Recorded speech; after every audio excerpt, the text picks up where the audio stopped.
किसान आंदोलन को लेकर आज संसद में हंगामे का ही माहौल रहा। राज्यसभा में आज राष्ट्रपति के अभिभाषण पर धन्यवाद प्रस्ताव पर चर्चा हुई। इस दौरान किसानों के मुद्दे पर भी इसी के साथ बहस चली। कृषि मंत्री नरेंद्र सिंह तोमर ने राज्यसभा में किसान आंदोलन, कृषि कानूनों और उस पर हो रही राजनीति पर टिप्पणी की। इस दौरान उन्होंने किसानों के साथ खड़े होने की बात कही। इसके साथ ही उन्होंने कृषि कानूनों को लेकर भी सफाई दी। राज्यसभा की कार्यवाही 8 फरवरी सुबह 9 बजे तक स्थगित हो गई है। आज दिन भर सदन में किसान आंदोलन, कृषि कानूनों को लेकर बहस हुई। इसी दौरान कृषि मंत्री ने विपक्ष को करारा जवाब दिया।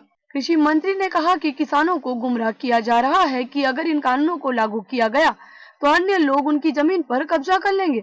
उन्होंने कहा कि आप मुझे बताएं कि क्या कॉन्ट्रैक्ट कृषि कानून में एक भी प्रावधान है जो किसी भी व्यापारी को किसी भी किसान की जमीन छीनने की अनुमति देता है। राज्यसभा में बोलते हुए कृषि मंत्री ने कहा कि हमारा प्रयास है कि किसानों की आय दोगुनी हो और सकल घरेलू उत्पाद में कृषि का योगदान तेजी से बढ़े। ये कृषि कानून भी इसी दिशा में एक महत्वपूर्ण कदम है। उन्होंने कहा कि मैं सदन और किसानों को बताना चाहता हूं कि पीएम मोदी किसानों के कल्याण के लिए प्रतिबद्ध है। राज्यसभा में बोलते हुए कृषि मंत्री नरेंद्र सिंह तोमर ने कहा कि मैंने यह स्पष्ट किया है कि अगर सरकार संशोधन करने के लिए तैयार है तो इसका मतलब ये नहीं है कि कृषि कानूनों में कोई समस्या है।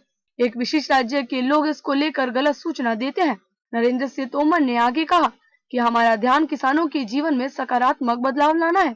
इसने सोचा होगा कि फल और सब्जियों को रेल द्वारा ले जाया जाएगा। 100 किसान रेल, जो एक तरह से मोबाइल कोल्ड स्टोरेज है, शुरू की गई है। वे किसानों को उनकी उपज का उचित मूल्य दिलाने में मदद कर रहे हैं।